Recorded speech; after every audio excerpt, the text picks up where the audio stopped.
नमस्कार मित्रांनो, आज मी तुम्हाला अशी रेसिपी करून दाखवणार आहे की ज्यावेळी आपल्या घरामध्ये भाजीसाठी काही अवेलेबल नाही आहे आणि आपल्याला काहीतरी भाजी टेस्टी बनवायची, त्यावेळी आपण हे बनवू शकतो। चिरलेला कांदा आहे तो टाकणार आहे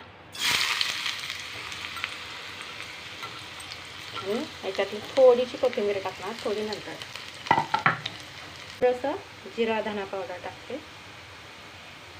थोडीशी हळद टाकते आणि हे लाल तिखट टाकते, कांदा लसूण मसाला। हे आता आपण असं हलवून घ्यायचं। त्याच्यामध्ये मी शेंगदाण्याचं कूट टाकून घेते, पाणी टाकणार आहे, पातळ ठेवलेले आहे। तर चला आता मी हे काढून घेते। हे पहा मित्रांनो, आपलं मस्त असं शेंगदाण्याचं चुटचुटं किंवा शेंगदाण्याची भाजी तयार झालेली आहे। त्याच्याबरोबर मी गरमागरम ज्वारीची भाकरी घेतलेली आहे आणि तोंडी लावायला काकडी घेतलेली आहे। तर तुम्ही ही भाजी भाकरीबरोबर, चपातीबरोबर, भाताबरोबर खाऊ शकता। तर बघा कशी वाटली तुम्हाला माझी ही रेसिपी।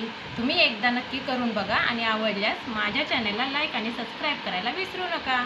धन्यवाद मित्रांनो।